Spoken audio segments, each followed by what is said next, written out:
일어나셔서 첫 찬양 부르심으로 3월 7일 예배를 하나님께 드리겠습니다.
만방의 족속들아 영광과 권능을 여호와께 돌릴지어다. 여호와께 돌릴지어다. 여호와 이름에 합당한 영광을 그에게 돌릴지어다. 예물을 가지고 그 궁정에 들어갈지어다. 아름답고 거룩한 것으로 여호와께 경배할지어다. 온 땅이 그 앞에 떨지어다. 열방 중에서 이르기를 여호와께서 통치하시니 세계가 굳게 서고 흔들리지 못할지라. 저가 만민을 공평히 판단하시리라 할지로다. 하나님은 영이시니 예배하는 자가 신령과 진리로 예배할지니라. 거룩하신 하나님, 세월이 얼마나 빠른지요. 벌써 2월달이 나가고 3월 첫 주일에 주님께서 저희를 불러주셔서 주님 앞에 왔습니다. 내 마음과 뜻과 정성을 모두 주님께 영광 돌릴 예배가 되게 하시고 무로부터 내리는 은혜의 단비가 내리는 복된 예배가 되게 하시고 하나님께 우리를 향하신 그 놀라운 사랑을 다시 한번 감복하며 감동하며 찬양하는 아름다운 예배가 되게 없어서 시종을 주게 될 때로 감사드리며 예수님의 이름으로 기원하옵나이다. 아멘. 소신체로 한 주간의 삶을 돌아보며 하나님 앞에 참여하며 기도하시겠습니다. 하나님 아버지 감사합니다. 오늘도 저희들에게 주신 귀한 삶을 감당할 수 있도록 인도하시고 주님께서 예배해 주신 귀한 은혜 가운데 한 주간을 지나게 되기를 감사합니다. 그러나 중에도 저희들의 잘못된 공로를 주 앞에 아버지와 저희들과 용서를 받기를 원합니다. 아버지 우리의 말이나 행실에 있어서 하나님의 영광을 내는 것이 얼마나 많습니다. 하나님을 기쁘시게 하나님을 성격하게 하는 일을 많습니다.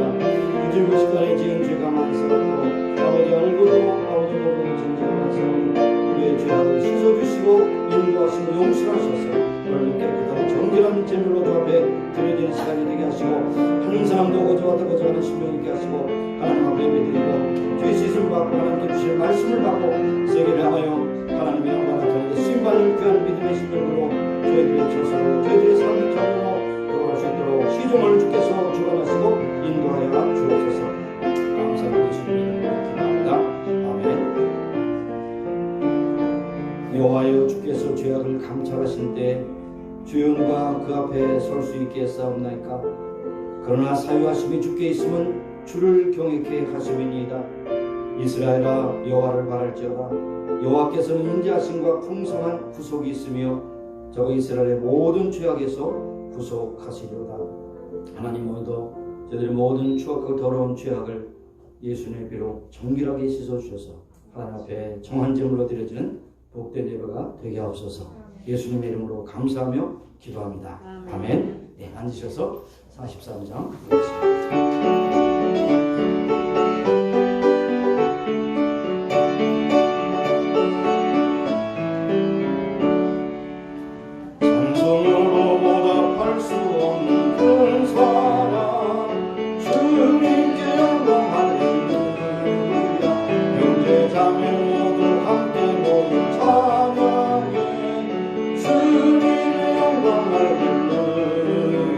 하나님의 자녀여 크게 찬송하라.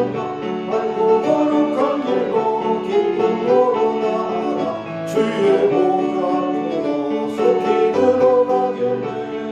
주님께 영광 할렐루야. 우리 받은 그 큰 은혜 말할 수 없네. 주님의 영광 할렐루야. 기쁜 찬송 부르면서 천국 가겠네. 주님의 영광 할렐루야. 하나님의 자녀여 크게 찬송 부르며 밝고 거룩한 길로 기쁨으로 나아가 주의 보좌 앞으로 속히 들어가겠네. 주님께 영광 할렐루야. 잠시 후에 받은 그 은혜 주님의 영광 할렐루야. 영광스러운 보좌 위에 거룩하신 주 주님의 영광 할렐루야. 하나님의 자녀여 크게 찬송 부르며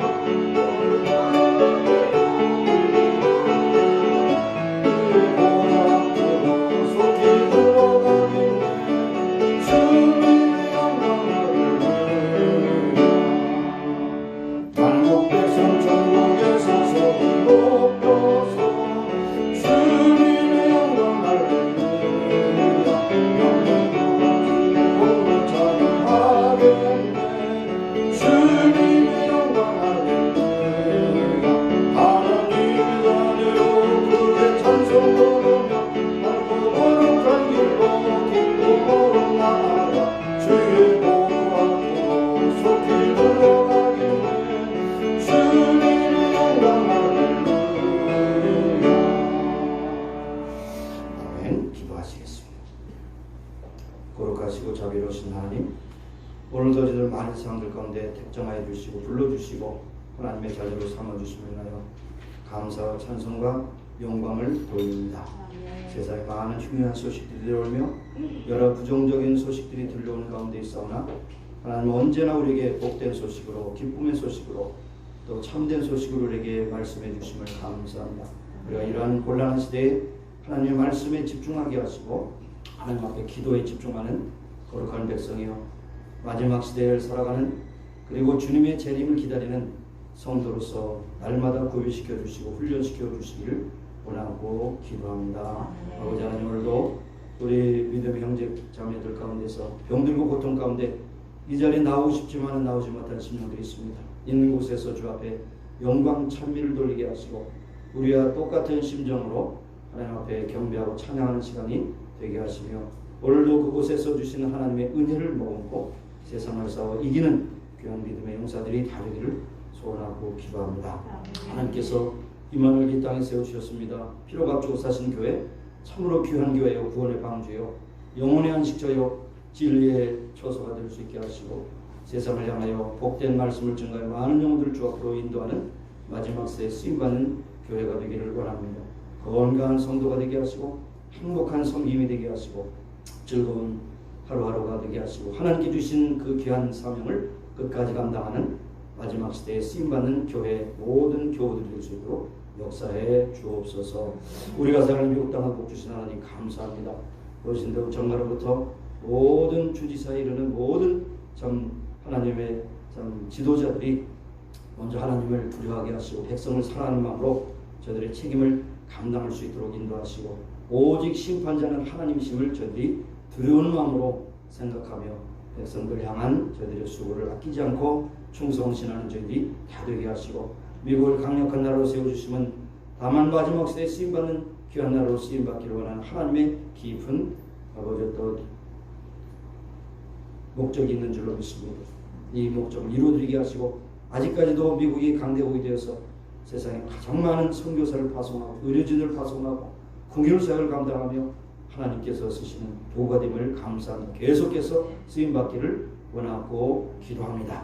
하나님, 우리의 족을 긍휼하게 주시고 남북의 분열로 인해서 많은 고통과 아픔을 겪고 있는 가운데 있어하고 특별히 남한은 남한대로 혼란함과 또 갈등이 있어하며 북한 동포들은 하루하루 식량이 없어서 굶어 죽으며 약품이 없어서 병들어 죽는 가운데 있습니다.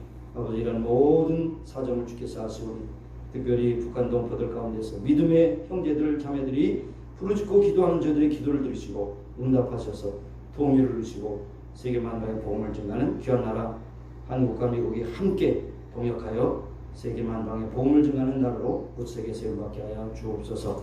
오늘도 세계에 돋쳐서 흩어져서 복음을 증가하는 선교사는 믿습니다.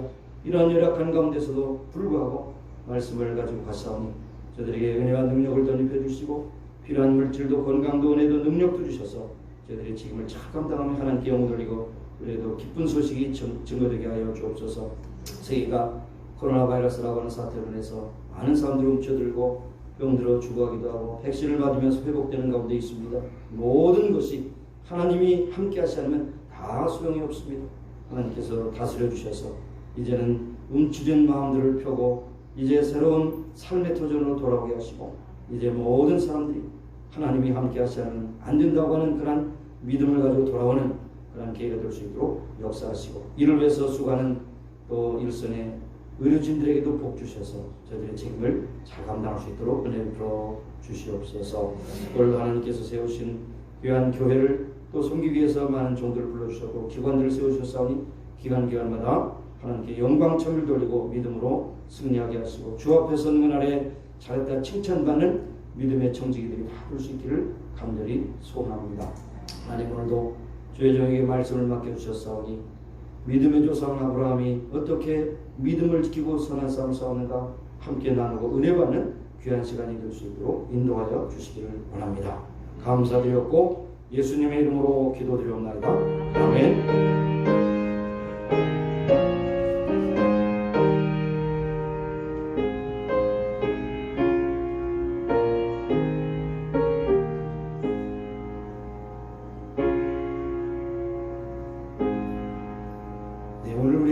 말씀 히브리서 11장 8절에서 10절까지 말씀드리겠습니다.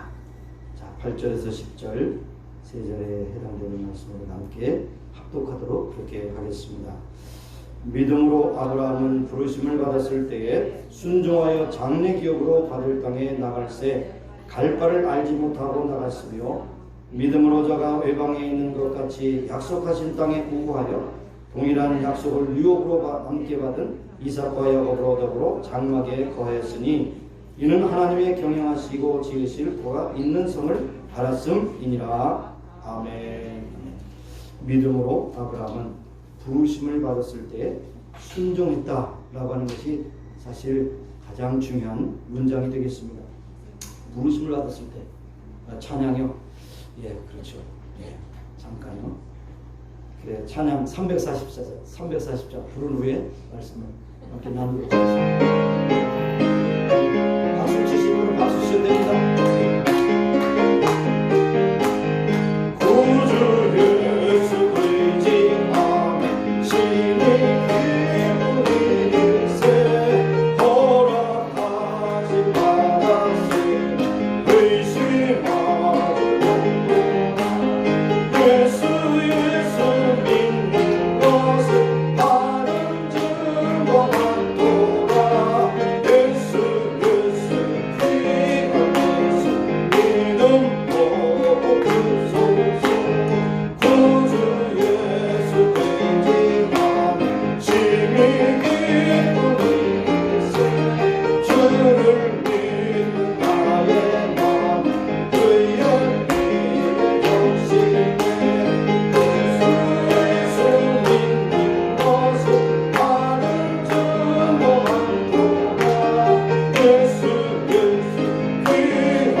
믿음의 조상 아브라함. 인류의 역사 가운데 가장 존경을 많이 받은 아브라함. 왜냐하면 예수님보다도 더 많은 존경을 받는 아브라함. 왜 그런가 하면 유대교에서도 아브라함을 믿음의 조상으로, 이슬람에서도 아브라함을 믿음의 조상으로, 우리 기독교에서도 믿음의 조상으로, 그런 의미에서 예수님보다 더 많은 그런 존경을 받는 인물이 바로 아브라함입니다. 그런데 아브라함이 원래가 그렇게 준비된 사람은 아니었지만은, 그러나 그가 살던 본토 친척 아베의 집을 떠나 하나님의 부르심을 받고 순종했을 때에, 그때 믿음을 보시고 하나님께서 그를 만국의 아브라함이라 그렇게 칭하게 되었던 것을 볼 수 있습니다. 중요한 것은 뭐냐면 믿음과 순종은 동전의 양면과 같다는 것이죠. 믿음이라는 어떤 의미에서는 하나님의 말씀을 우리에게 주셨을 때 그 말씀을 우리가 받음으로 따지고 묻고 뭐 재는 것이 아니라 그대로 그 말씀을 순종하는 것이 바로 믿음의 열매가 된다고 하는 사실입니다. 중국의 진나라 때에 전해되는 이야기가 한 동안 있습니다. 어떤 나무꾼이 있었는데 하루는 어쩌다가 그의 도끼를 잊어버렸습니다. 아무래도 옆집에 있는 그 아이가 의심이 갔습니다. 이 아이가 분명히 내 도끼를 훔쳐갔을 것이다. 그래서 그 아이를 유심히 살펴보기 시작하니까 아니나 다를까 그 아이의 얼굴 표정이나 몸짓을 보아서 자기 도끼를 훔쳐간 것이 틀림이 없었습니다. 그리고 어느 날 나무를 하러 올라갔다가 자기가 잊어버린 도끼를 산에서 발견했습니다. 아, 내가 괜히 그 아이를 의심했구나. 그리고 내려와서 그 아이를 보니까 그 아이가 그럴 애가 아니라는 것이에요. 아주 순진하게 생기고 남의 물건에 탐내지 않고 정말로 올바르게 잘 걷던 그런 아이였다라고 하는 것을 그가 알게 되었습니다. 무엇이 문제입니까? 시각이 문제입니다. 보는 문제가 문제예요. 해석이 문제입니다. 똑같은 사건이지만 자기가 잊어버리고 그것을 남에게 의심하기 시작하면 전부 다 도둑놈이 되는 거예요. 특별히 치매를 앓고 있는 분의 특징이 뭐냐? 자기 물건을 다른 데 두고 잊어버렸기 때문에 다른 사람이 오면 네가 훔쳐갔지. 며느리한테, 아들한테, 딸한테 막 그냥 해댈 때 이걸 증명할 길이 없잖아요. 그리고 나중에 찾으면 그럴 수도 있지 뭘 그러냐. 이러면 참 힘든 거죠.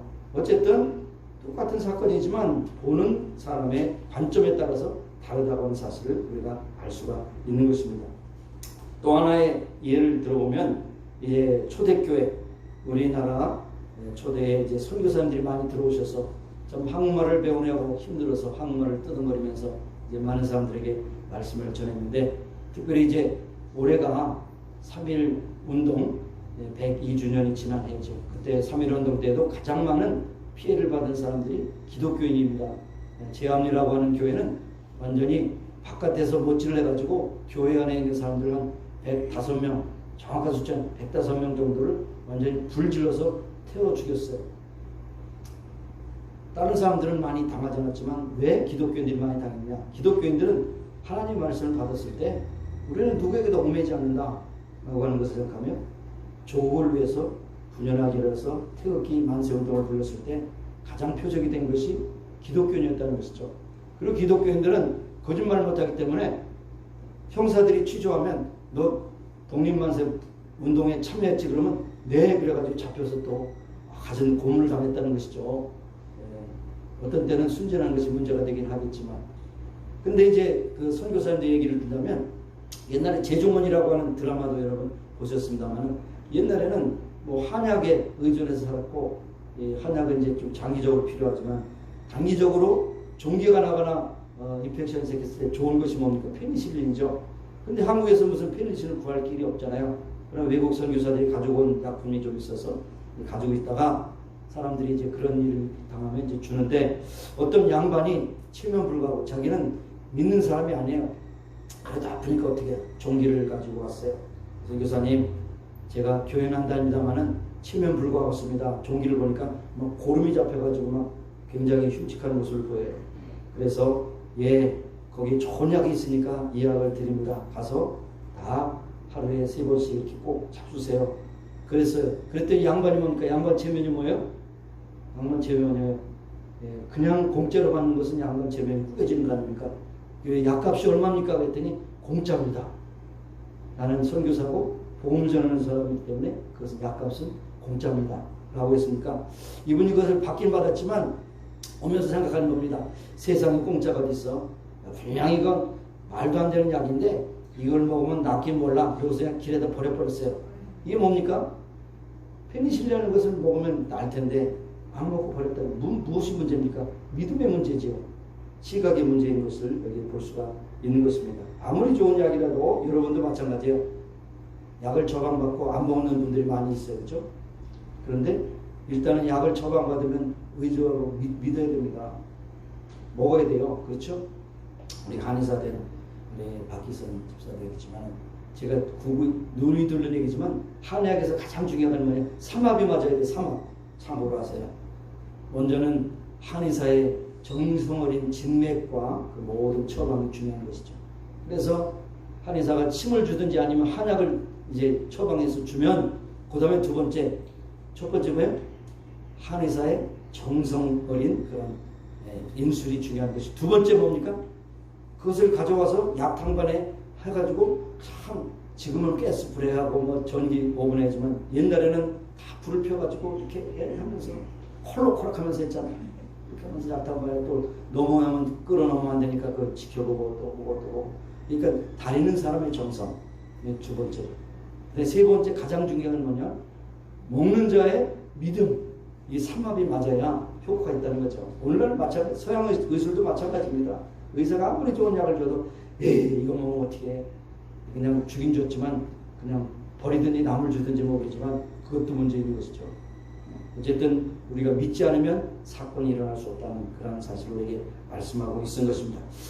그런데 하나님께서도 우리에게 원하시는 것이 무엇입니까? 오직 믿음을 원하시죠. 요한복음 3장 16절의 말씀처럼 하나님의 세상을 이처럼 그거는 뭐 계속해서 외쳐도 끝이 없어요. 이처럼이라는 말 속에 성경 전체가 다 압축이 되는 거예요. 성경의 모든 하나님의 구원 계획이 이처럼 사랑하셔서 독생자를 주셨으니 이는 저를 믿는 자마다 멸망치 않고 영생을 얻게 하려 하십니다. 그렇게 말씀해요. 믿는 자가 뭡니까? 약을 처방받았으면 먹는 거잖아요. 약이라고 하는 것이 객관적인 것이라면 먹는 것은 주관적인 것이죠. 그러니까 하나님의 그 복음은 객관적이고 역사적인 것이지만 내 것을 받아들여서 믿지 않으면 나하고는 전혀 상관이 없다고 하는 사실을 말씀하고 있습니다. 믿음이 최고입니다. 믿음. 뭐니 해도 믿음이 최고예요. 믿음이 없으면 인간관계도 그렇고 하나님과의 관계도 그렇고 모든 살아가는데 절대적으로 중요한 것이 믿음인 것입니다. 그래서 참 믿음에 대한 예화는 성경에 무궁무진하게 있는데 제가 가장 선호하는 것이 바로 민수기 13장의 사건이거든요. 민수기 13장. 가나안 정탐꾼 12사람이 갔는데 10사람은 부정적인 보고를 했고 2사람 여호수아와 갈렙은 긍정적이고 믿음의 약속을 근거한 믿음의 보고를 했다는 거죠. 그러니까 믿음과 불신의 차이입니다. 10사람은 불신입니다. 분명히 하나님께서 약속의 땅을 주시고 적과 끓이 흐르는 땅에 가서 접수해라 그랬죠. 싸우라고 그랬을 때 접수해라 그랬어요. 그런데 10사람을 보니까 좋긴 좋습니다만은 그러나 거기도 문제예요. 그러나 그곳에는 너무 기골이 장대한 그런 거인들이 있기 때문에 우리는 가봤자 맥힙니다. 싸워서 전혀 이길 수 없습니다. 그곳에 가면은 맞아 죽는데 왜 갑니까? 그런 미련한 짓을 하는 것은 참으로 천치 바보의 짓입니다. 했을 때 이성적으로 그 다음에 현실적으로 참 맞는 말이었어요. 그런데 2사람 여호수아와 갈렙 뭡니까? 하나님이 우리에게 주셨으니 우리는 가서 접수하면 됩니다. 이것이 믿음의 고백이에요. 하나님이 주신 것이니까. 사실 믿음의 가장 앞서는 것이면 하나님이 하시니까 나는 믿는 거 받아들이는 것이죠. 내가 노력해서 뭔가 이루는 것이 아니라 하나님이 약속하셨으니까 내 것을 받아들이는 것입니다. 그것이 바로 순종이고 믿음의 역사가 나타나게 된다고 하는 것입니다. 자, 그래서 10사람 불신앙의 눈을 가진 사람들은 다 버림받고 2사람만이 참 가나안 땅에 들어가게 된 것을 우리에게 말씀하고 있는 것입니다. 자, 뭐든지 불신앙의 문제입니다. 여러분의 삶의 모든 순간순간에도 여러분 왜 부정적인 생각이 날까요? 왜 이렇게 낙심할까요? 왜 이렇게 여러 가지 나는 이런 것을 하는 사람이 있으면 그 입을 할례받아야 돼요. 할례받아야 돼요. 살려반다는 건 요즘 말하면 수술하고 째서 다시 꼬매야 돼. 그 입을. 아직 못 알아듣시네. 나는 되는 일이 없어. 모든 것이 꼬여. 그 입을 찢어가지고 다시 고쳐서 다시 봉합해야 돼요. 되는 일이 없기는 뭐가 없어요. 되는 일이 있기 때문에 지금까지 살았지. 되는 일이 없다고 하는 그 입이 그게 주둥이지 입이요. 여러분, 여러분의 입 한마디 한마디가 정말 중요한 것이에요. 말이 씨가 된다고 하는 우리 조상들의 고백이 있지만 유대인들은 말은 기도라고 했어요. 기도는 누가 들으셔요? 하나님 들으셔요. 민수기 13장에도 너희들이 내게 들린 대로 그대로 해말이라 뭐라 했어요? 10사람과 많은 사람들이 아이고 죽겠다, 아이고 죽겠다, 아이고 죽겠다, 아이고 죽겠다, 아이고 죽겠다. 계속 해볼까요? 아이고 죽겠다, 아이고 죽겠다. 그걸 하나님이 자꾸 들으셔서 그래? 죽여줄게. 그걸 끝내버리신 거잖아요. 여러분들 정말 조심해야 됩니다. 조심해야 됩니다. 불신앙으로 불평이나 불만과 부정적인 얘기를 토하면 하나님께서 그것을 들으시고 그대로 해주마. 어떡할 거예요? 되는 일이 없이 꼬여요. 그렇게 해서 꼬이게 해줄게. 나는 넘어져도 코가 깨져. 넘어졌고 뒤로 넘어져도 코가 깨져. 그럼 어떻게 되겠습니까? 불신앙은 그 구제불능입니다. 회개하고 하나님께 고침받아야 하는 것입니다. 믿음을 상실하는 것은 불행의 씨앗이고 믿음을 지키지 않고 불신앙이 있다면 여러분의 인생은 정말로 불행에서 불행으로 연결되는데 그것이 누구 책임입니까? 하나님 책임 아니에요. 여러분의 입술의 고백이요 여러분의 기도의 결과라는 것을 우리가 알 수가 있는 것입니다. 아브라함 이전에 우리는 아벨의 믿음, 에녹의 믿음, 노아의 믿음을 살펴봤는데 우리는 오늘 아브라함 믿음에 대해서 살펴볼 때 창세기 15장 6절에 보면 아브라함이 여호와를 믿으니 여호와께서 이를 그의 의로 여기셨다라고 했습니다. 사실 성경을 보면 믿음으로 의로 여기셨다는 말은 최초의 인물이 아브라함입니다.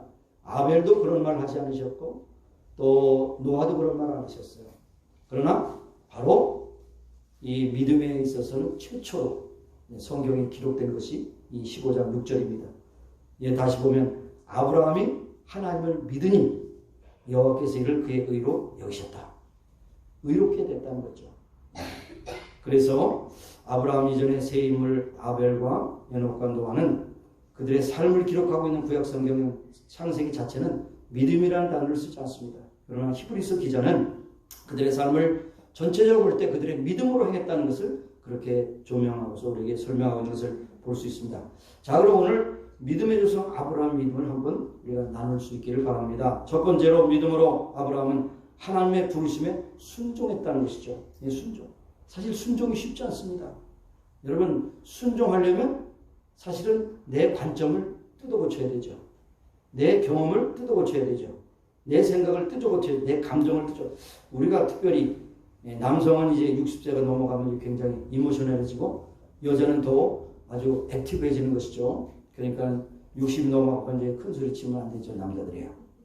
그런데 중요한 것만 이모션이라는 말을 말씀드렸을 때 우리에게 가장 적이 되는 것이 이모션입니다.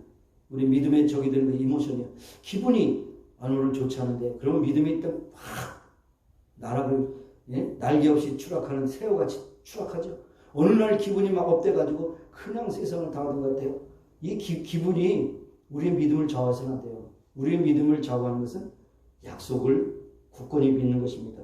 하나님의 말씀을 의지하는 것이 가장 중요한 것이죠. 우리의 기분은 시시때때로 바뀌잖아요. 굶으면 기분 나쁘고 비가 와도 기분 나쁘고 어떤 사람 기분 좋은 사람도 있지만은 저는 비가 많이 오면 기분이 나빠요. 왜 나쁘냐? 너무 많이 오면 또 우리 고양이가 떠내려갈까봐 옆에서는. 그런데 어쨌든 이게 이제 사람들마다 다 다르잖아요. 그러니까 여러분 특별히 여성도 그렇고 남성도 그렇고 이 감정의 파도를 타면 여러분 12번도 그냥 올라갔다 내려갔다. 하루는 천국, 하루는 지옥이요. 이 짓을 하겠습니까? 그런 중에도 우리는 중심을 잡아야 됩니다. 하나님의 부르심, 하나님의 약속을 우리가 순종해야 하는 것입니다. 아브라함의 본시 고향은 갈대아 우르였습니다. 그 당시는 세계 최대의 문명지 하나였습니다. 유브라테스, 티그리스 강이 있는 그런 메소포타미아 문명이 있는 그러한 아주 지금으로 말하면 최대의 문명의 도시였죠. 그래서 거기는 당연히 우상이 들끓었습니다. 그리고 아브라함의 아버지의 그 직업이 뭐냐면 달신을 파는 우상장사였습니다. 달신을 파는 우상장사. 왜 달신을 섬기느냐? 농사에 있어서 뭡니까? 솔라 캘린더가, 루나 캘린더가 참축해. 뭐, 고기 잡는 것도 그렇고, 달이 오르고 또 차고 뭐 이런 것을 통해서 여러 가지 이제 기후가 변하는 것을 보기 때문에 달신이 굉장히 중요해요. 달신을 만들어서 파는 우상장사였어요. 그건 불경기가 없어요. 불경기가 없어. 그러니까 크고 작은 거 많이 만들어놔도 다 팔려. 또 만들어야 돼.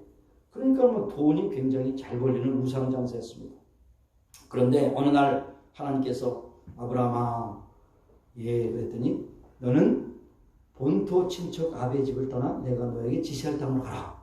본토 친척 아비. 자, 75세의 나이에서 자기의 삶은 고향을 떠난다는 것. 지금은 뭐 고향을 떠나서 딴 데로 이민 가는 건 쉽지만 옛날에 자기의 고향을 떠난다는 것은 뭐 죽음입니다. 친척도 없는 곳에 간다고 하는 것은 이것은 결국 삶의 터전은 없는 것입니다. 너의 집을 떠난다는 것은 이고 있는 경제를 포기하고 가라는 것이죠. 이것을 감히 순종할 수가 없는 것입니다. 자, 본토를 떠나는 것도 순종하기 힘들죠. 아비의 집을 떠나는 것도 순종하기 힘들죠. 친척을 떠나는 것도 순종하기 힘들죠. 첫 번째도 아닙니다, 아닙니다, 아닙니다가 부정이 아니고 네 하고 순종하고 떠났다는데 문제가 있는 것입니다. 사람이 나이가 들면 다른 곳으로 떠나다기보다는 고향으로 회귀하잖아요. 그렇죠? 오늘 많은 이민자들 가운데서 아유, 그래도 한국에 가서 죽어야지 그러고 한국으로 돌아가시는 분도 꽤 있습니다만 크리스찬들은 한국이 미국 상관없어요. 죽는 곳이 그곳이에요. 예수님 재림하시면 올라갈 텐데 한국에서는 빨리 올라가고 미국에서는 늦게 올라가나? 여러분 그런 지역적인 개념에 얽매이지 마시기 바라요. 우리는 그것을 초월해야 돼요. 하나님이 어느 곳에 있든지 잘 섬기고 그곳에서 살다가 죽으면 되는 거예요. 자, 그런데 아브라함이 그 나이에 그의 고향을 떠난다고 하는 것을 말씀드렸을 때 왜 갈등이 없었겠습니까만 그 갈등에 대한 것은 다 얘기를 안 했겠죠. 그럼에도 중요한 것은 결과입니다. 이 나이에 내가 갖고 있는 이러한 경제 터전을 그리고 친척들이 많이 있는 그런 것을 떠나 참 힘들지. 그러나 중요한 것은 뭡니까? 하나님이 말씀하셨어요. 내가 순종하겠다. 이게 중요한 거예요. 사람이 뭐라고 평가하나 내가 어떻게 그렇게 평가하나 그렇게 어떻게 계산하나 이거 중요한 것이 하나님이 말씀하셨으니까. 여러분 지금부터요. 여러분이 다른 건 다 몰라도 믿음이라고 하는 것은 항상 하나님이 말씀하시니 내가 순종하겠습니다. 이런 공식을 가지고 살면 틀림없는 것입니다. 자, 아브라함은 믿음으로 하나님의 부르심에 순종했습니다. 믿음으로 하나님의 부르심을 순종해서 자기 본토를 떠났기 때문에 하나님께서 결국에는 기업을 주셨어요.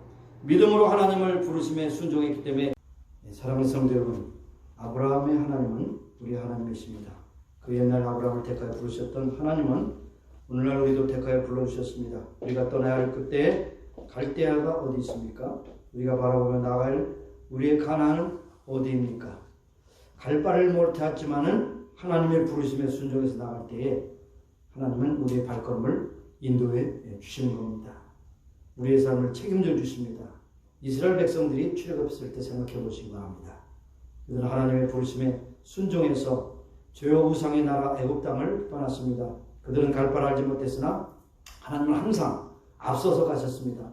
낮에는 구름 기둥으로 밤에는 불 기둥으로 인도해 주셨습니다. 딱 한 가지 경우 예외가 홍해를 건넜을 때 뒤에 추적하는 애굽 군대들을 혼란하기 위해서 그 백성들과 애굽 군대 사이에 구름으로 가리셨다는 것을 말씀해 주시고 그 외에는 항상 낮에는 구름 기둥으로 밤에는 불 기둥으로 인도하셨던 것이 철칙이었습니다. 그리고 그들이 줄일 때 하나님은 하늘에서 만나를 내려주셨고 그들이 목마랐을 때 그들은 반석에서 생수에서 물을 마셨습니다. 우리가 부르심에 순종하기만 하면 하나님께서는 우리의 발걸음을 반드시 인도해 주십니다. 하나님의 능력의 손, 축복의 손이 우리와 함께 하신 겁니다. 하나님의 도우심의 역사를 우리는 체험하게 될 것입니다.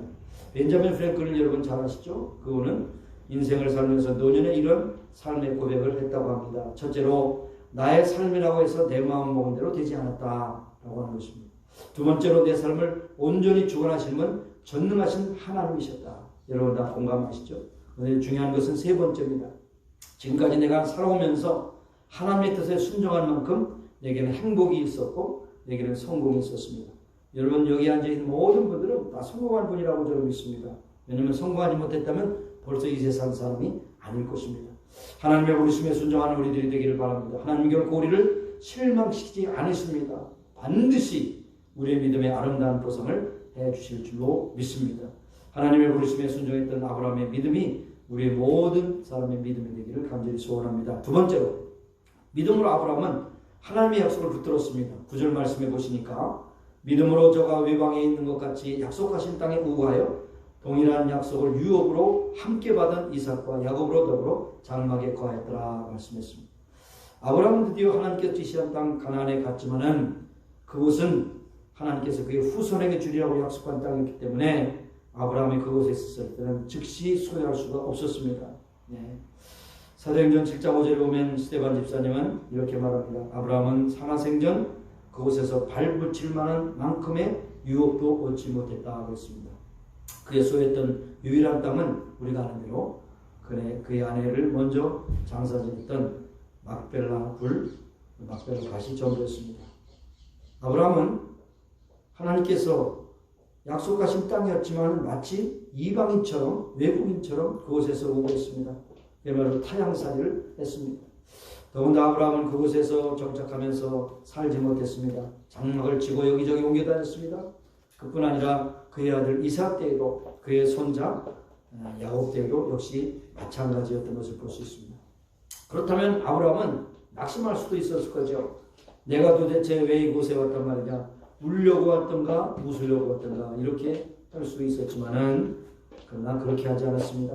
하나님께서 약속하신 그 땅을 늘 머물러 살면서 결코 자기의 본토 친척 아베집을 떠나고 다시 돌아가려고 하지 않았습니다.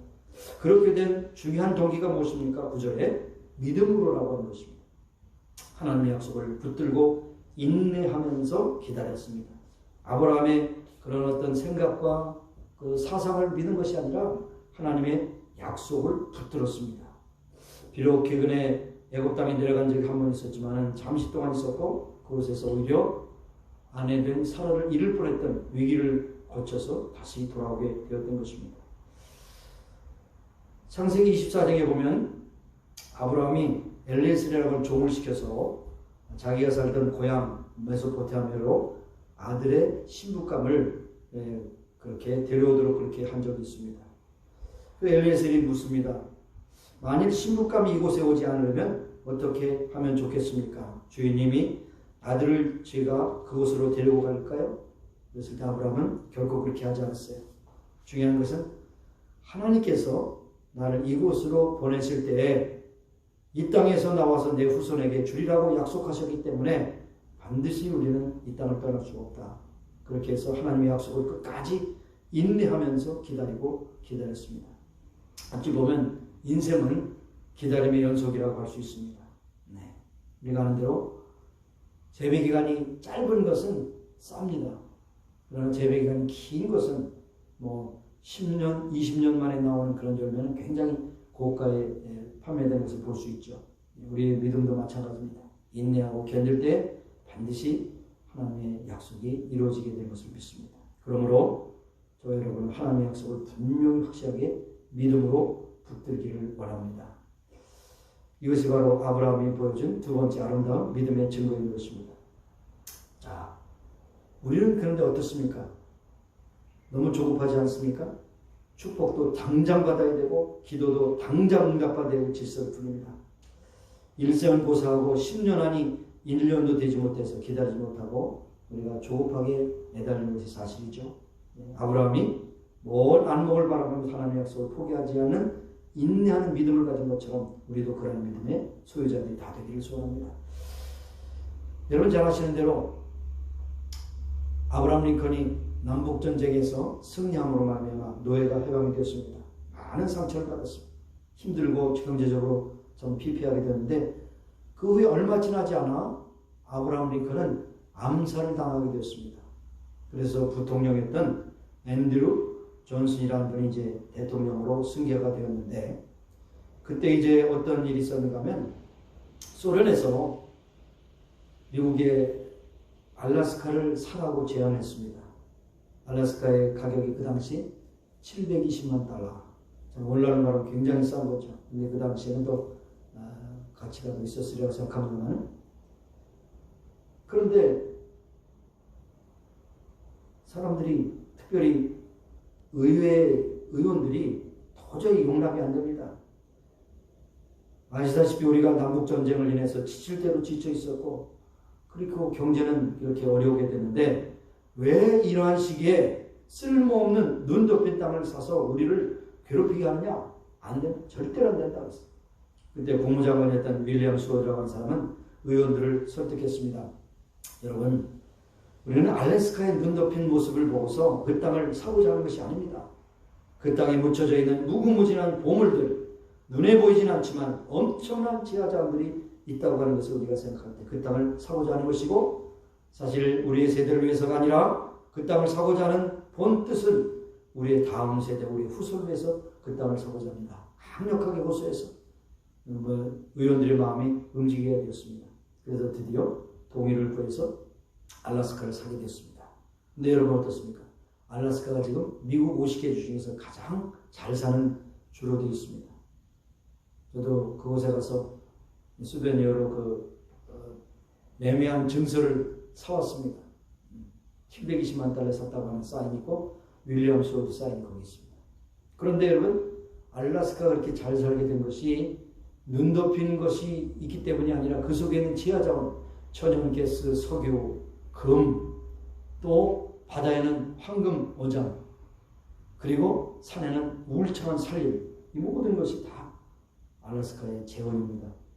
그뿐 아니라 전략적으로 소련의 바로 앞에 있기 때문에 굉장한 군사 요충지로 알려져 있습니다. 여러분, 윌리엄 스워드라는 사람은 그 당장의 힘든 것만 생각하지 않았죠. 긴 안목을 살아보면서 미래를 꿈꿨던 사람입니다. 그래서 오늘날 가게 되면 알래스카 중앙을 관통하는 그런 하이웨이가 있는데, 그 하이웨이 이름을 윌리엄 스워드 하이웨이라고 그렇게 붙여서 그 옆쪽을 기대는 것을 볼 수가 있는 것입니다. 여러분, 히브리서 11장 1절에 뭐라고 했습니까? 믿음은 바라는 것들의 실상이요 보지 못하는 것들의 증거다. 여러분, 바라는 것들의 실상이, 바라는 것이 뭡니까? 과거를 바랍니까? 현재를 바랍니까? 미래를 바라보지 않습니까? 그리고 보지 못하는 것들의 증거다. 지금 현재를 보이지 못합니다. 그러나 앞으로 해주실 것을 보는 실상이라고 했습니까? 거기에 뭐가 중요합니까? 하나님이 앞에 해주실 것이다. 하나님이 앞으로 해주실 것을 우리는 보게 될 것이다. 항상 미래형으로 되어 있습니다. 믿음은 미래지향입니다.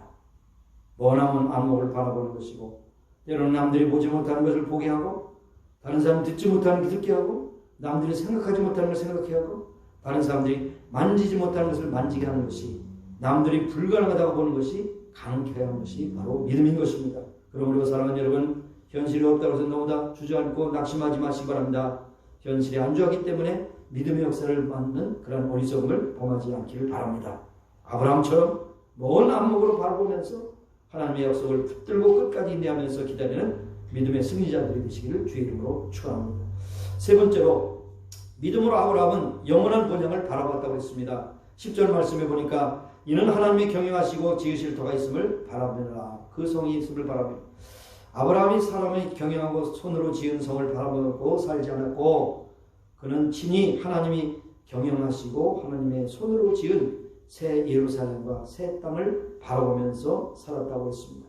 그러기에 그는 하나님께서 약속하신 땅에서 행인처럼 나그네처럼 살았지만은 낙심하지 않았던 것입니다. 말하자면 그는 지상의 낙원을 꿈꾸지 않았습니다. 땅의 것을 집착하지 않았습니다. 위의 것을 바라보며 살았습니다. 그는 영원한 하나님의 나라를 삼으면서 살았던 것입니다. 이것이 또한 아브라함이 우리에게 보여준 세 번째 믿음입니다. 여러분, 창세기 13장에 보면 이제 아브라함과 조카 롯이 이제 가나안 땅에 와서 여러 가지 목축을 하면서 크게 됐습니다. 우리가 그렇지 않습니까? 이민을 살면서도 형제끼리 어려울 때는 이렇게 좀 알콩달콩 이렇게 해서 도와주지만 좀 살만하면 등지고 싸우고 갈라지는 것을 우리가 보지 않습니까? 인간은 옛날이나 지금이나 똑같습니다. 옛날에는 모시적 싸움을 입었다면 지금은 양복을 입고 양장을 하는 것 그 차이지, 옛날의 사람이나 지금 똑같습니다. 다 죄성을 가지고 있고 탐욕이 있기 때문에 잘 되면 더 잘 되고 싶고 있으면 더 갖고 싶습니다. 그래서 어느 날 롯이 이제 우리가 이제 너무 종들끼리 다투니까 우리가 헤어져야 되겠습니다. 그래서 아브라함이 제안합니다. 롯아, 내가 우하면 내가 좌하고 내가 좌하면 내가 우하리라. 내가 먼저 좋은 쪽을 먼저 택하라. 그렇게 했습니다. 그런데 과연 산에 올라가서 보니까 롯이 이 요단 뜰을 보니까 굉장히 목초지가 우거지고 아주 양치기가 딱 좋은 곳입니다. 그래서 내가 우하겠습니다. 그랬더니 아브라함은 약속한 대로 좌하겠다고 했습니다. 좌를 보니까 아주 돌짝밭이고 산이고 풀이 거의 없습니다. 그럼에도 불구하고 아브라함에게는 믿는 구석이 있었어요. 나야 어디로 가든지 하나님이 함께 하시고 하나님을 믿으면 하나님을 섬기면 나는 그곳으로 우하고 해도 거기 계시고 좌에서도 거기 계신다. 나는 하나님을 믿고 하나님을 섬기는 것으로 만족한다. 나는 이 땅에서 언제든지 행인 의식으로 나그네면서 살기 때문에 영원한 천국을 사모하면서 그곳을 목적지로 삼노라. 이런 믿음을 가지고 했기 때문에 너그러운 마음으로 여유 있는 마음으로 다 양보를 하게 됐습니다. 여러분 결과가 어떻습니까? 롯은 얼마 안 뒤에 와서 소돔과 고모라를 유황불로 때릴 때 모든 재산을 다 두고 호롤단신 피난할 수밖에 없었던 걸 우리가 알고 있지 않습니까? 세상은 모든 것이 끝이 아닌 다가 아닙니다. 그러므로 여기에 너그러운 마음으로 우리가 양보하더라도 손해나 날지라도 하나님께서 반드시 채워주실 것을 믿으실 수 있기를 바랍니다. 예수님께서도 산상수훈 가운데서도 이렇게 말씀하십니다. 너희를 위하여 보물을 땅에 쌓아두지 말고 거기는 종과 동록이 대하며 도적이 구멍을 뚫고 도적질하느니라. 오직 너희를 위하여 보물을 하늘에 쌓아두라. 저기는 좀이나 동록이 해하지 못하며 도적이 구멍을 뚫지도 못하고 도적질도 못하느니라. 보물 있는 그곳에 내 마음도 있느니라. 우리도 이 땅에서 나그네같이 삶을 살 때에 나그네는 항상 떠날 준비라고 살아야 됩니다. 머물지 않습니다. 그러므로 이 땅에 너무 집착하거나 미련을 두지 마시기 바랍니다. 여러분 잘 아시는 대로 강처럼 앤드류 카네기는 유명한 말을 남기고 그렇게 실천했다고 합니다. 부자로 죽는 것은 치욕스러운 일이다. 돈 벌기 위해서만 남겨놓고 죽는 것은 참으로 부끄러운 일이다.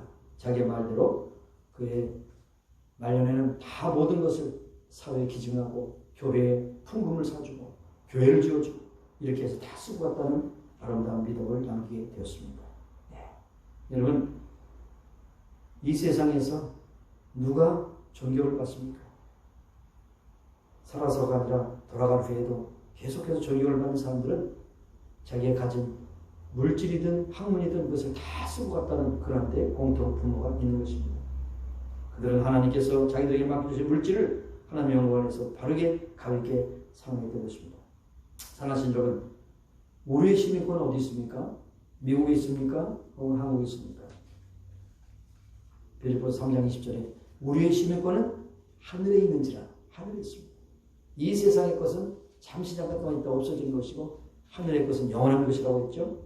그러므로 우리는 영원한 천국의 시민권을 가진 것을 감사하고 기뻐하고 또 자랑스러워해야 할 것입니다. 하나님은 영원한 본향을 향해서 나갔던 아브라함에게 믿음의 조상이라고 하는 엄청난 그런 축복을 주시게 되었습니다. 자, 오늘 아브라함에게 보여준 믿음을 세 가지로 나누어 봤습니다. 첫째로 믿음으로 아브라함은 하나님의 부르심을 받고 순종했습니다. 액션입니다. 둘째로 믿음으로 아브라함은 하나님의 약속을 붙들었습니다. 끝까지 붙들고 살았습니다. 셋째로 믿음으로 아브라함은 영원한 본향을 바라봤습니다. 그냥 막연하게 하는 것이 아니라 우리가 장착할 곳이라고 하는 것을 믿으면서 거기를 가서 저 높은 곳을 향하여 매일마다 한 걸음씩 나갔던 것을 볼 수가 있습니다. 사실 믿음은 어떻게 보면 우직스럽습니다. 세상적으로 보면 미련합니다. 그러나 하나님을 믿음으로 반드시 하나님께서 그 모든 것을 책임져 주실 것인데 잠깐 동안 책임져 주시는 것이 아니라 영원토록 책임져 주시는 것을 우리에게 말씀해 주신 겁니다. 사랑하신 여러분, 더디게 보일지라도 하나님의 약속을 끝까지 붙들고 놓치지 마실 수 있길 바랍니다. 하나님의 약속은 어떤 때는 더디다고 보이지 않는다고 그렇게 할 수 있지만은 그러나 반드시라고 하는 정하신 하나님의 뜻 가운데 이루어지고 정하신 방법으로 반드시 이루어지게 될 것입니다. 그리고 그것이 언제나 우리에게 최선의 길이 되는 것을 믿으시길 바라고, 더더욱 우리가 천국의 시민권을 가졌는데 이 땅에 살 때 조금 안 되는 것 같아도 거기에 낙심하고 좌지우지되지 않는 여러분이 되시기 바랍니다. 오직 하나님께서 우리에게 주신 영원한 도성을 바라보며 오늘도 날마다 나가는 우리가 되어야 할 줄로 믿습니다. 아브라함처럼 영원한 번영을 삼으면서 밝은 소망을 가지고 살아갈 때 우리들의 영원한 소망이 우리에게 주어지는 줄로 믿습니다. 여러분과 저가 아브라함 귀한 믿음의 이런 믿음의 사람들이 되기를 간절히 소원합니다. 기도하시겠습니다. 하나님 아버지, 오늘 저희들에게 주신 하루를 살 때 특별히 주님의 날 주 앞에 나와 예배드리며 경배 찬송을 드리게 하시면 감사합니다. 오늘 주신 말씀을 마음에 꼭 새기게 하여 주시고 하나님의 부르심에 순종하는 우리가 되게 하시며 하나님께서 우리에게 주신 영원한 본향을 향해서 바라보게 하시고 하나님의 약속을 끝까지 붙들고 그 믿음을 좀 늦추지 않아서 주님 앞에서 연결하지 않다 칭찬받는 우리 모두가 되기를 간절히 소원합니다. 오늘도 이만한 식구들에게 믿음 성산으로 충만한 시간 되어서 하나님의 부르심과 하나님의 약속을 믿고 순종하는 저희들이 다 되기를 간절히 원합니다. 모든 것 주님께 맡겨드리고 감사드리며 예수님의 이름으로 기도드리옵나이다. 아멘.